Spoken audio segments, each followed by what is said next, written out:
Ja, ich komme hier in ein absolutes Flaggschiff und hier kann man echt mal Flaggschiff sagen. Und ich habe hier den Marcel kennengelernt.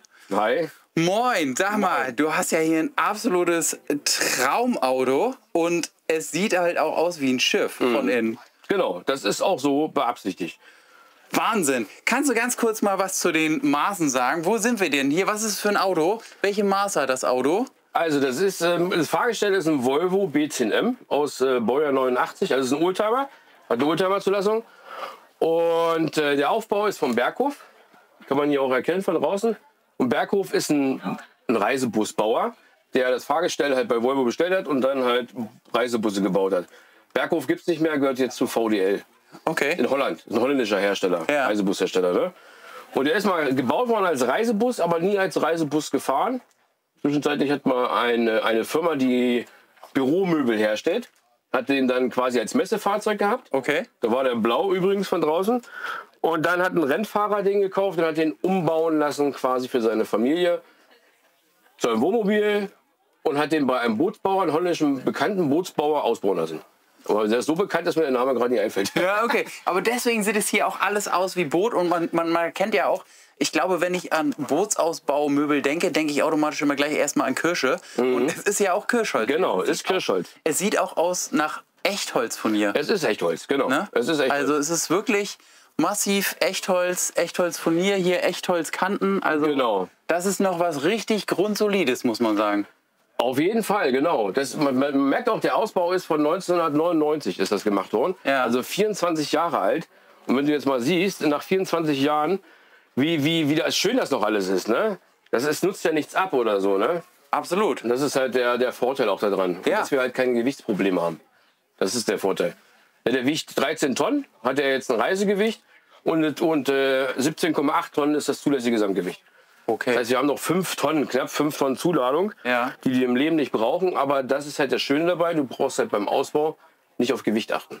Null, gar nicht. Ja, hervorragend. Ne? Wenn wir schon gerade beim Gewicht sind, wie sieht das denn hier aus mit Tankgrößen? Was hast du hier an... Wasser? Ja? Also Wassertank haben wir jeweils 2 Frischwassertanks, a 200 Liter. 2 Grauwassertanks, auch a 200 Liter. Und dann nochmal ein Schwarzwasser, also Fäkalientank. Der ist auch ein 200 Liter Tank. Ja, okay. Und dann Diesel, ganz normal, Diesel sind 220 Liter. Aber auch jetzt neu gebaut, war vorher ein kleinerer Tank und jetzt ist hier ein großer, flacher Tank, der über der Achse liegt. Jetzt, weil die Garage halt komplett neu gebaut wurde. Ja. Und da war der Tank im Weg. Ne? Das Fahrzeug sieht unheimlich lang aus. Wie sind denn die Abmaße von dem Auto? 10,30 Meter ist die Länge, 2,55 Meter breit, also das, was mehr geht ja nicht, Ja. laut Straßenverkehrsordnung. Und die Höhe ist 3,90 Meter, aber gemessen an der Fernsehkuppel. So, das ist der höchste Punkt von dem Fahrzeug, ne? Also 3,90 Meter. Ja, okay. Genau. Und dann hast du hier auch noch so ein ganz tolles Deckenlicht, was natürlich nicht nur Licht bringt, sondern hier auch noch mal ein bisschen Kühle in den Raum. Genau, das war vorher nicht drin, das haben wir reingebaut. Wir haben eine Firma, wo wir auch Wohnmobile machen, so ein bisschen. Und da war das als Hagelschaden in einem anderen Auto, in einem Neuwagen, weil das kann man nicht kaufen. So. Und dann hat die Versicherung gesagt, da muss ein neues Fenster rein und da konnten wir das alte halt. Es ist eigentlich neu gewesen, aber aufgrund des Hagelschadens am Fahrzeug selber durfte das nicht mehr eingebaut werden und haben wir das hier eingebaut. Ne? Das heißt, die Streben mussten halt rausgeflext und neu eingeschweißt werden auf die Größe. Und jetzt haben wir halt Licht. Ne? Das war Ja, vorher halt nicht. es sieht so aus, als wenn es extra dafür gefertigt Nee, leider nicht. Nee. Ja, okay. Das ist, war auch knapp, weil hier die Strebe, die wollte ich natürlich behalten und die Klimaanlage war zuerst, die habe ich zuerst reingebaut und dann das Dach erst. Und da siehst du, da sind vielleicht 5 mm Luft zur Klimaanlage. Ne? Ja. Und ich sehe auch an der Wand, ne, da steht es ja auch schon mit großen Buchstaben, du reist natürlich mit diesem Bus auch nicht alleine, also nicht immer alleine, Nein. sondern es ist eigentlich auch ein Familienfahrzeug. Es ist ein Familienfahrzeug, genau, hauptsächlich, genau. Und wir haben uns im Vorfeld schon unterhalten, wir teilen eine Leidenschaft und das ist der Norden. Ja, genau. Wir bereisen hauptsächlich den Norden mit dem. Es liegt natürlich auch an der geografischen Nähe zum Norden, dass wir hauptsächlich in den Norden fahren, weil wir der Süden ist natürlich auch schön, aber da ist einfach mit dem großen Auto, bis wir im Süden sind. Ja. Du schaffst ja nicht einfach an einem Tag 1000 Kilometer. Das geht einfach nicht mit der Größe. Ne? Ja. Und der Norden ist geografisch für uns näher.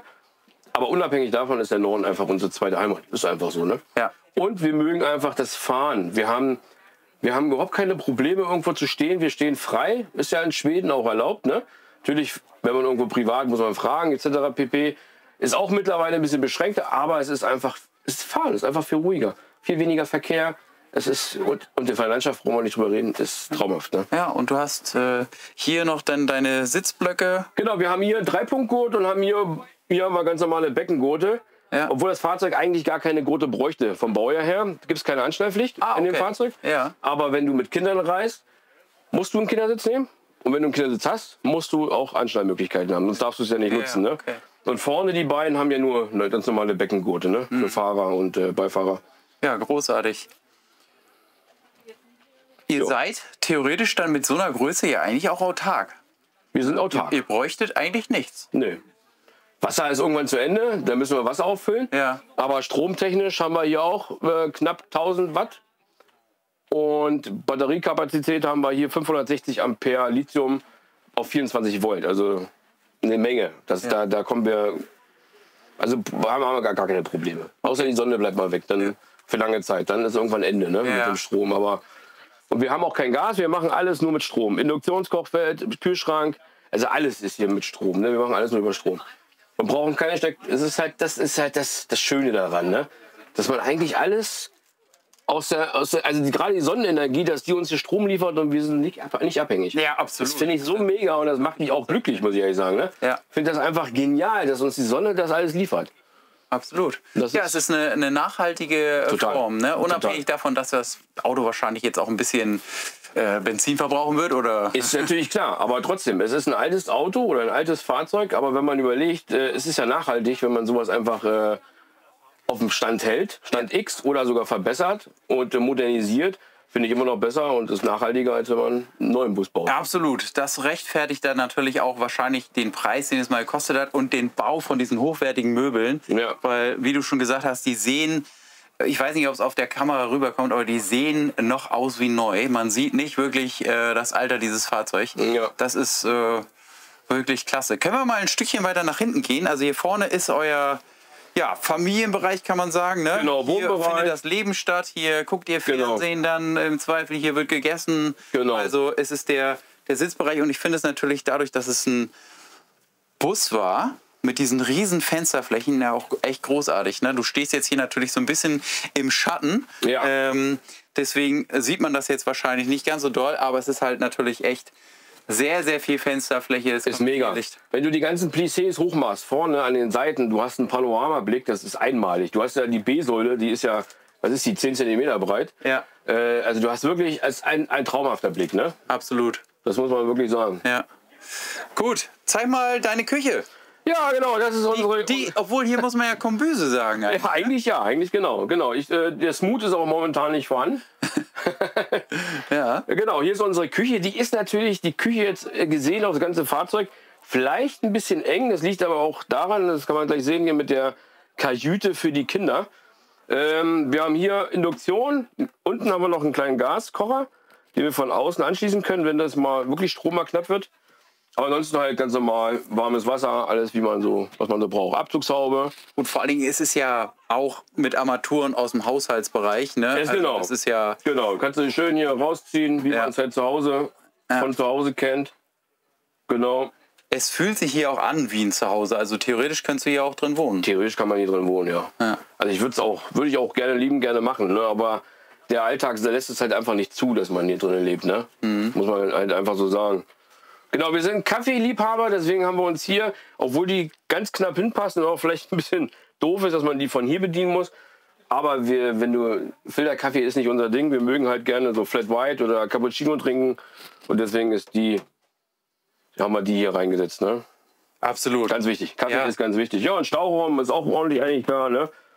Heißwasserboiler haben wir hier drunter, der auch das gesamte Wohnmobil versorgt. Also nicht nur die Armatur, sondern der Wasserboiler ist komplett für das ganze Fahrzeug.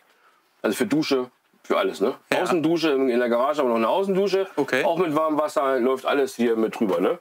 Also wir haben einen kompletten Warmwasserkreislauf quasi drin. Ne? Entsprechend dann, aber nicht über Strom, sondern auch über Strom. Auch über Strom. Aha, okay. Der läuft über Strom, genau. Das ist aber, ich sag mal, der verbraucht nicht so viel. Das ist auch so, ja, hier ist ja dieses Label, also A, der ist auch neu reingekommen. Wenn er anspringt, nimmt er, glaube ich, so um die 40, 50 Ampere, aber halt nur kurzzeitig. Und dann ist das Wasser wieder da. Ne? Und der läuft auch auf Eco, also es reicht vollkommen. Ja. Richtig, richtig gut. 20 Liter hat der. Ja, klasse. Genau, auf der Seite habt ihr noch Fächer mit Staufächern. Genau, hier sind Töpfe drin, hier sind Süßigkeiten drin und ja, ein bisschen Zwieback. Und genau, war hier ein DVD-Player drin für den Fernseher. Das war noch auf alte Technik, ne? Mittlerweile ist ja alles auf digital umgebaut, hier mit Smart-Fernseher, mit HDMI. Dann habe ich hier noch quasi einmal eine Steckdose eingebaut, die ich auch drehen kann. Und habe dort direkt einen Anschluss zum Fernseher, ein HDMI-Kabel, wo ich halt einen Laptop anschließen kann. Ne? Und kann dann halt, obwohl der mittlerweile auch Netflix und alles kann, dieser Smart TV, aber man könnte theoretisch halt auch da reingehen mit einem Laptop und dann Videos gucken oder so. Ja, sehr schön. Oder was auch immer, genau. Und wo du gerade schon in die Ecke gezeigt hast, hier kommen natürlich auch nochmal die Bootelemente zum Tragen. Hier sieht man auch nochmal. Auch ganz cool, wenn du mal hier unter den Schrank guckst. Siehst du diese Messingplakette? Damit man immer weiß, wo Steuerbord und Backbord ist. Ja, sehr schön. Okay. Ist ja auch eher ungewöhnlich, dass ein Bootsbauer einen Bus ausbaut. Ne? Ja, das ist auf jeden Fall. Ich glaube, das war auch sein erster Einsatz in einem fahrbaren, also in einem Bus oder wie auch immer, da sowas zu machen. Ne? Ja. Du hattest mir auch erzählt, dass du auch eine Leidenschaft für Boote hast. Ne? Genau. Also theoretisch hätte auch ein Boot sein können. Hätte auch ein Boot sein können, genau. Aber meine Frau ist ein bisschen seekrank. Und deswegen und beides geht nicht. Du kannst nicht Boot fahren und du kannst nicht Wohnmobil fahren. Ja. Also beides besitzen. Es geht schon, aber macht eigentlich keinen Sinn, weil dann würde hier noch weniger Zeit fürs Wohnmobil da sein und die haben schon so wenig Zeit. Und von dem her haben wir ein kleines Boot, das reicht uns, oder wir mieten uns mal ein Boot. Wenn wir jetzt schönes Wetter ist, dann fahren wir halt mal, nach Schwerin oder mieten uns da ein Boot und fahren am Boot, dann ist auch der Hunger erstmal gesättigt, ne? Absolut. Ja, und du hast ja hier auch dein Schiff, ne? Eben, genau. Und wenn man hier am Wasser steht, wir können ja dadurch, dass die Räder ja relativ weit hinten sind, stehen wir öfter mal im Hafen und fahren dann quasi so weit ran, dass der Vorderbau über Wasser ist. Und dann ist es im Prinzip, als wenn wir gerade im Wasser sind mit dem Wohnmobil. Ne? Sehr schön. Nur nicht mit dem Schaukeln, ne? Da ist die Frau dann wieder ein bisschen beruhigt. Genau, es schaukelt. Genau. Aber da kann man ja noch mal irgendwie nachbessern, dass man noch mal, der hat eine Luftfederung, dass man das irgendwie steuern kann, dass es doch ein bisschen dieses Schaukeln nachher kommt. Dann hat man das absolute Feeling vom Schiff, ne? Ja, sehr schön, sehr schön. Du hattest eben gerade, als wir vor der Küche gestanden haben, gesagt, und da ist die Koje von den Kindern. Ja. Die verbirgt sich dann hier also eine Tür weiter. Eine Tür weiter. Es steht auch hier, ich mach mal Licht an. Dreh mal Licht an? Ja, sehr gerne. Skipper, ne? Hier sind die Skipper quasi zu Hause. Ich würde sagen, ich mache mal die Tür auf und du kannst da rein duschen. Weil die geht nicht komplett auf. Ja, du, das würde unsere Tochter auch lieben. Ja, die Kinder lieben das auch. Wirklich Koje. Ne? Ja. Und dann hast du da halt auch noch direkt am Bett Fenster, nicht nur für Frischluft, sondern auch noch zum Rausgucken. Ja. Also das ist unfassbar gemütlich. Wir hatten in unserem Bus auch so eine Koje und wir hatten aber nur eine und wir mussten uns drum streiten, wer da drin schlafen darf. Ja, das glaube ich. Also die Kinder sind total begeistert, verbringen auch viel Zeit und lieben das, da ihren Kopf aus dem Fenster zu strecken, ne? Dann mit den anderen Leuten halt so ein bisschen zu sprechen. Das ist wirklich, also sehr schön gemacht. Ja, definitiv. Auf der Seite hast du noch einen großen Kühlschrank. Genau. Braucht man ja auch, ne, wenn man mit der Familie unterwegs ist. Genau, im Prinzip ist das auch jetzt gerade erst eingebaut worden. Hier war vorher ein Absauber-Kühlschrank, der ging bis hier und dann war hier eine Mikrowelle verbaut. Ja. Aber ich sag, Mikrowelle ist immer, braucht man eigentlich gar nicht mehr benutzt, haben wir auch nie benutzt. Und Absorber ist eigentlich, wenn man auf Strom lebt, nur auf Strom ist ein Absorber, das ist der absolute falsche Kühlschranktyp, weil der einfach zu viel Strom zieht. Ne? Und das ist ein Kompressorkühlschrank aus dem Haushalt und der nimmt 1/10 Strom von dem, was ein Absorber nimmt. Okay. Ne? Also der nimmt jetzt auf 24 Volt ungefähr 2 Ampere, zieht der Strom. Ein Absorber war es bei 20 Ampere. Ja. Das ist schon ein Unterschied wie Tag und Nacht. Ne? Definitiv. Und deswegen haben wir gesagt, okay, wir schmeißen den Absorber raus und machen wieder einen Kompressor rein. Und ja, weil es einfach weniger Strom verbraucht, ne? Einfach besser ist. Ne? Ja, großartig. Und du bist natürlich auch mit diesen Haushaltsgrößen, die sind ja dann doch auch immer noch einen Ticken größer. Ne? Das ist ja ein Riesending jetzt, was du... Das ist genau, den haben wir dann auf Maß gekauft, dass der genau hier reinpasst, weil der hätte auch nicht höher sein können, weil hier drunter, also hinterliegend ist quasi die Lüftung. Der ganze Bus hat eine komplette von hinten im Kreis normal quasi ringsherum ist eine Lüftungsanlage, wie sie eigentlich original im Bus auch drin ist. Ja. Das kann man da oben sehen. Da sind die Ausströmer. Hier drunter sind die Ausströmer. Ja. Und die kann ich halt separat vom Bus schalten. Und die gehen auch wirklich in jedem Zimmer einmal ringsherum durch. Und der zieht die Luft von draußen und bläst halt hier kühle Luft rein. Ach, okay. Na, das ist halt integriert worden in den neuen Möbelbau. Aber original hat das ja jeder Bus. Das kennt man ja, diese Ausströmer. Und das ist bei dem genauso. Das wurde integriert, damit das auch bleibt. Ne? Klasse Idee. Ja. Muss man sagen. Und deswegen konnte man hier halt auch nicht höher gehen, weil hier halt einfach der Lüfter dahinter ist, der Motor von oben. Ne? Ja. Deswegen geht das nicht besser. Oder anders oder wie auch immer. Genau. Hier haben wir, mache ich mal auf, das ist die Dusche. Dusche mit, altes Bad eigentlich. Dusche, Waschbecken. Und da sieht man auch gleich wieder die Elemente vom Boot auf der rechten Seite. Das Bullauge. Ja, genau, das Bullauge. Sehr schön. Definitiv. Ja, wenn ich es nicht wüsste, spätestens hier würde ich sagen, ich bin doch in einem Schiff. Ja. Also definitiv. Es sieht alles sehr nach Boot aus und mir gefällt das auch, weil ich habe auch natürlich eine Vorliebe für Boote. Ja. Und wenn ich mir das aussuchen dürfte, dann würde ich auch gern ein Boot haben. Ja. Ne? Auch so zum Reisen, gerade weil natürlich das Reisen mit dem Camper, wir hatten im Vorfeld drüber gesprochen, nicht mehr so einfach ist. Es wird halt zunehmend voller, es wird zunehmend schwieriger mit dem Freistehen. Genau. Also es gibt genug Gründe, die einen eigentlich aus Wasser ziehen würden. Eigentlich ja, genau. Aber auch da ist es zunehmend, ne, im Wasser. Das stimmt. Und gerade ich habe einen Bericht gesehen, gerade während Corona sind die Liegeplätze in den Häfen massiv, also hat man fast keinen Liegeplatz mehr bekommen, weil das so massiv zugenommen hat, dass da Boote gekauft wurden. Genau. Also alles so im Freizeitbereich, ob Wohnmobil, das ist ja nun auch durch Corona explodiert, aber jetzt pauschal, oder nicht pauschal, spontan loszufahren, wir haben es probiert,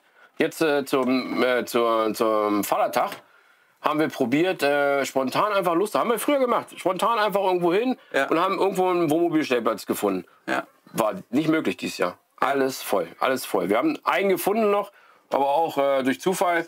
Aber es ist nicht mehr möglich, spontan loszufahren. Ja, ich weiß gar nicht, wie das bei dir denn ist. Ich meine, das ist ja, ich glaube, wenn ich mit einem normalen Camper auf dem Campingplatz fahre, dann habe ich ja teilweise auch schon immer Schwierigkeiten mit so einem Auto.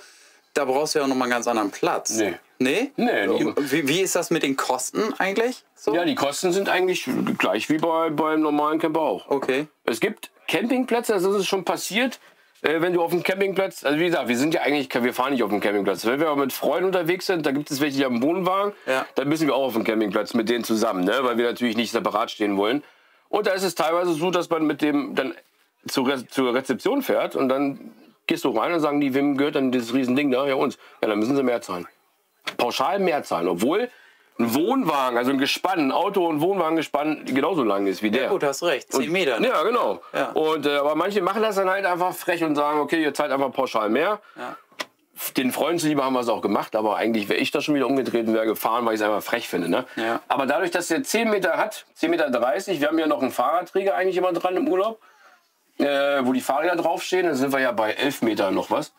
Aber nee, noch nie Probleme gehabt. Immer Platz gefunden. Aber grundsätzlich muss man ja sagen, wenn ihr das auch so liebt mit dem Norden, auch da haben ja die Preise massiv angezogen. Ja. Auf einem unserer Lieblingscampingplätze kostet mittlerweile eine Übernachtung auf dem Campingplatz mit dem Auto 2 Personen knapp 70 Euro, 65 Euro noch. Also es ist auch wahnsinnig geworden, was die Preise angeht. Ja, genau. Ja. Das muss man auch sagen. Aber wie gesagt, wir stehen also jetzt in Schweden, wir haben nicht einmal auf dem Campingplatz gestanden. Doch einmal in Westervik waren wir 3 Tage.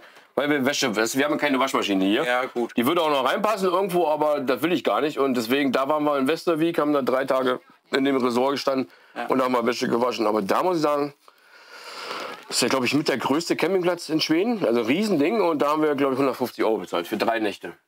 Ja. Und direkt vorne am Wasser gestanden. Ne? Also ja, es war eigentlich schon schön. Ja, okay. Muss man so sagen, ne? Super.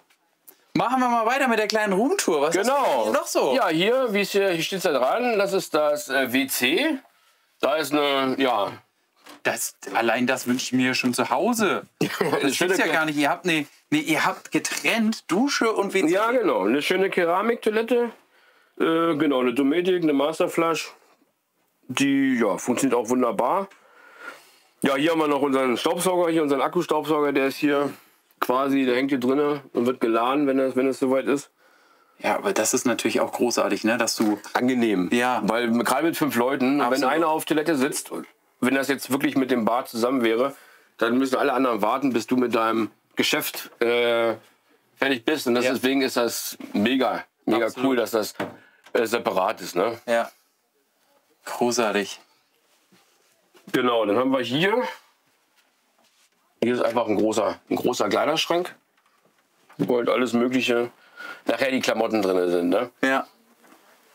Das ist das Einzige, was mir, ich sag mal, ein bisschen nervt, ist immer, wenn wir in den Urlaub fahren, dadurch, dass wir hier nicht drin wohnen oder leben, ist natürlich so, dass die Klamotten immer von zu Hause hier reingetragen werden müssen. Da brauchen wir den ganzen Tag für. Aber jetzt gerade, wo du die Tür auch zugehabt hattest, ne, allein die Details der Türen. Ja, ne? Also, da geht einem doch das Herz auf, ne? Hier diese Abrundung und der Türraum da selber und das alles noch in Furnier und Echtholz. Also, das ist schon... Da haben die schon was Ordentliches gebaut. Auf jeden Fall, ja. Das ist richtig nice. Ja. Das ist mal eine richtige Tür halt. Ja, genau. Und hier, weiß ich auch nicht, ich komme mal hier rein. Ich mache hier eine Lichteinmachung, geht doch hier oben die alten Bootslampen sozusagen. Genau, hier ist der Schlafraum sozusagen, ne? Das Elternschlafzimmer. Ja. Da hinten halt Schränke drin, da ist die Steuerung für die Sattanlage. Die Sattanlage, aber die nutzen wir gar nicht, weil wir kein Fernsehen gucken. Die wird auch demnächst abgebaut, kommt runter, die brauchen wir nicht mehr. Und genau, und hier hat man dann halt einen Zugang nachher in die Garage. Genau. Die du jetzt offen hast, deswegen scheint da so ein bisschen Tageslicht. Genau, die ist offen, genau. Und halt Kleiderschränke rechts und links. Ne? Aber das wird auch jetzt noch geändert. Die massive Treppe ist zwar schön, aber die stört halt quasi die Bedienung von den Türen. Deswegen muss die Treppe eigentlich eingeklappt werden, damit man die Türen aufkriegt von den Kleiderschränken. Ja. Deswegen wird jetzt hier war ich schon beim Bootsbauer, der baut jetzt 2 große Türen, das kommt weg und dann kommt hier einfach eine Messingleiter hin, dass man mit der Leiter hochgeht. Ne? Es ist auch lustig, dass du dann mit dem Auto trotzdem zum Bootsbauer fährst, ne? Ist ja Bootsausbau. Genau, und ich möchte ja, dass das nachher wieder so aussieht, wie es jetzt aussieht. Ja, ne? Absolut. Und ein Bootsbauer, der hat halt, genau, der hat es gebaut, also soll der das auch wieder machen. Ne? Ja, großartig.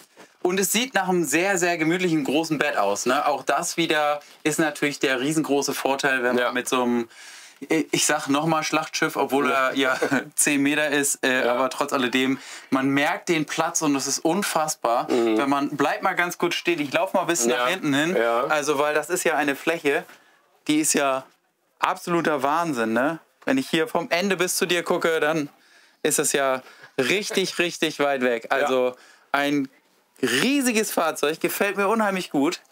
Auch dieser Bezug zum Boot, also toll. Ja, es ist wirklich, es ist auch einmalig. Also ich kenne keinen zweiten, der so ist. Ne? Ja. Man muss es auch mögen, klar. Nicht jedem gefällt das, soll ja auch nicht. Aber ich finde auch, das ist auch zeitlos irgendwo. Ne? Also das ist in 10 Jahren noch schön, das war vor 10 Jahren schön und es wird auch in 20 Jahren noch schön sein. Ja, oder lass es mich so sagen, es wird jetzt wieder... Oder also, ne? Es kommt jetzt langsam wieder, weil man halt sagt, okay, man geht zurück auf theoretisch die alten Werte und also, ja. Ne? Also es gab eine Zeit, da war natürlich Kirschholz jetzt nicht so in, aber es kommt auch wieder. Ja, genau, es kommt auch wieder. Es war auch zwischenzeitlich mal Überlegungen schon da bei uns, hier, dass man das vielleicht ein bisschen absetzt, mit weißer Folie, ne? Ein bisschen moderner macht, aber... Nee, haben wir gesagt, wir lassen das so. Nee, es kommt alles wieder. Würde ich auch nicht machen. Genau, das ist auch schön. Genau, es ist einfach der Charme aus dem Bootsbau. Es fühlt sich an wie ein kleines Schiff hier. Ja. Also ganz, ganz tolles Auto. Und vielen Dank, dass du mich daran hast teilhaben lassen, dass ich es mir mal angucken durfte. Also, sehr gerne.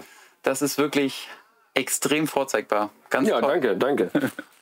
Also was man hier ganz gut sehen kann, ist auch noch, dass hier die Original-Busfenster drin sind. Das heißt, die Busfenster waren ja im Prinzip im ganzen Bereich verbaut und wurden nachher ersetzt oder wurde verplankt. Ne, die ehemaligen Fenster ausgebaut, verplankt und dann, das sind Echtglas-Isolierscheiben, die dann quasi als Wohnmobilfenster dienen sollen, weil wir halt diesen Buscharakter auch nicht haben wollten. Also der reine Buscharakter, ne? Ja. Ist nicht so unser Favorite, deswegen haben wir gesagt, okay, vorne Panoramafenster, hinten dann aber schon Wohnmobil ähnlich, dass man auch sieht, dass es ein Wohnmobil ist. Ne? Kannst du eigentlich was zum Verbrauch sagen? Was Verbrauch? Ja, Verbrauch. Es ist 9,6 Liter Hubraum, 280 PS und verbraucht 22 Liter. Okay. 22, 23 so im Mix ungefähr. Ja, okay. Also eigentlich weniger als manche denken.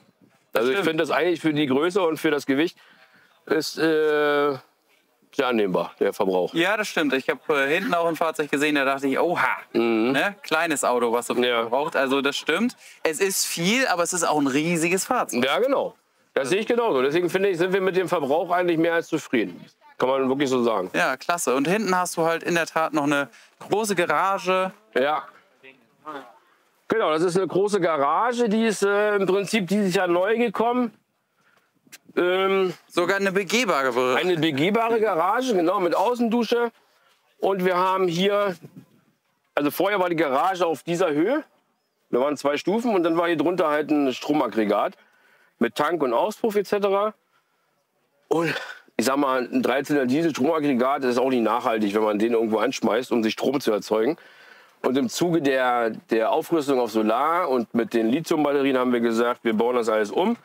Das ist komplett alles neu eingeschweißt. Der ganze Grundträger ist komplett neu gebaut und alles mit Siebdruck.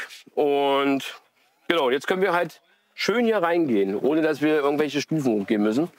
Ist ja unfassbar, ja. Da kannst du dir ja quasi noch eine Sauna reinbauen. Ja, oder untervermieten, sagen auch viele. Ja, genau. Eine Einliegerwohnung. Ja, absolut. Absolut. Wäre auch eine Idee. Ja. Klasse. Nee, ist wirklich, wirklich toll, ja. Du brauchst dir um Strom keine Sorgen machen. Nee, überhaupt nicht, nee. Strom haben wir genug. Ja, Wahnsinn. Genau, und in den Klappen gibt es eigentlich nicht, da ist der Auspuff drunter, da ist eigentlich gar nicht so viel zu sehen. Das sieht auch nicht so schön aus, vorzeigbar. Ja, das sind ja die damaligen Gepäckklappen, ne? Ja, immer noch. Also ich kann es auch aufmachen. Ist ja jetzt, wir haben hier in dem Bereich, also hier sieht man eigentlich die Tanks. Das ist jetzt Grauwassertanks, ne?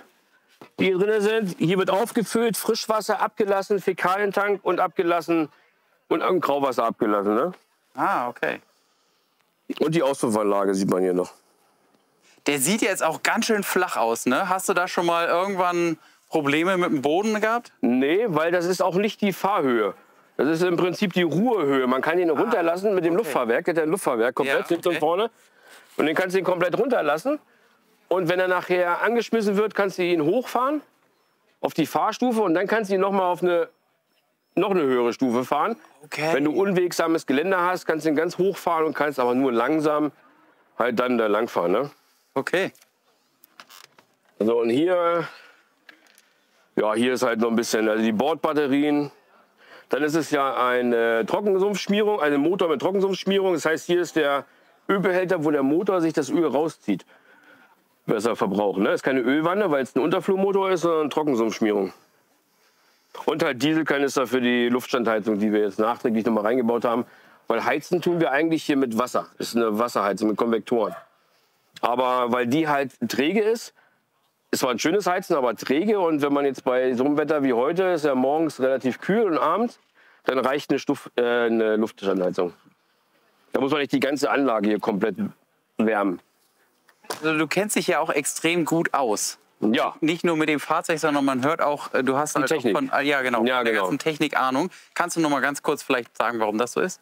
Weil wir haben eine Firma und machen eigentlich hauptsächlich Oldtimer-Restauration und machen auch Camper. Willst du vielleicht nochmal sagen, wie die Firma heißt und wie man dich findet? Ja, Tough Classics heißt die Firma und man findet uns in Ahrensböck.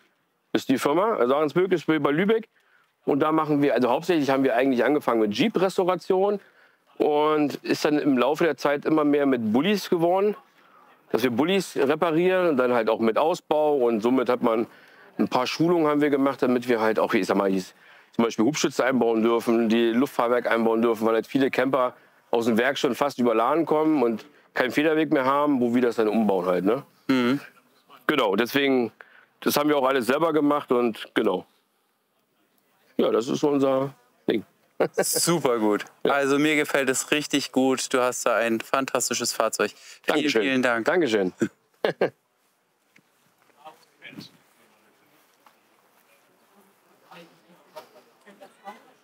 Der Jürgen hier. Ah, okay. Und jetzt ist gleich ganz auf.